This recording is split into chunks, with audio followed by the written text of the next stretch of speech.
La tempête Dirk fait un tour d'Europe, venue d'Irlande pour s'abattre sur le Royaume-Uni où elle fait 4 morts entre lundi et mardi.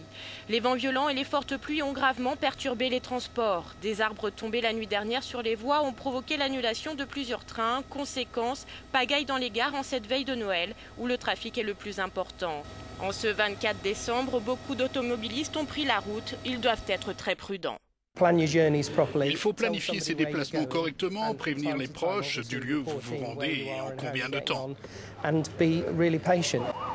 Moins de dégâts constatés, mais la tempête Dirk a également touché les côtes belges où des rafales de 90 km/h ont été enregistrées. En France, la plupart des stations de ski des Hautes-Pyrénées ont été placées en vigilance orange ce mardi matin en raison de fortes rafales de vent, des rafales de vent pouvant atteindre les 120 km/h. On est au-delà des 20 mètres secondes autorisés, donc forcément on interdit donc l'exploitation du domaine skiable dans des conditions comme ça. Ce sont des conditions quand même relativement extrêmes. Des stations de ski fermées, des villes inondées. À Morlaix en Bretagne, les habitants se sont réveillés les pieds dans l'eau. Plusieurs rues du centre-ville étaient recouvertes de 30 à 40 cm d'eau. De nouveaux épisodes de crues étaient attendus dans la journée dans le Finistère.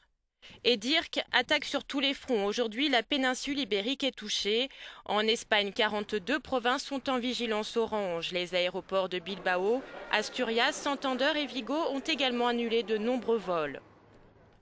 Au Portugal, c'est le nord et le centre qui est en vigilance orange. De fortes pluies sont attendues, des inondations. Les autorités ont préféré interdire les côtes au moins jusqu'à jeudi.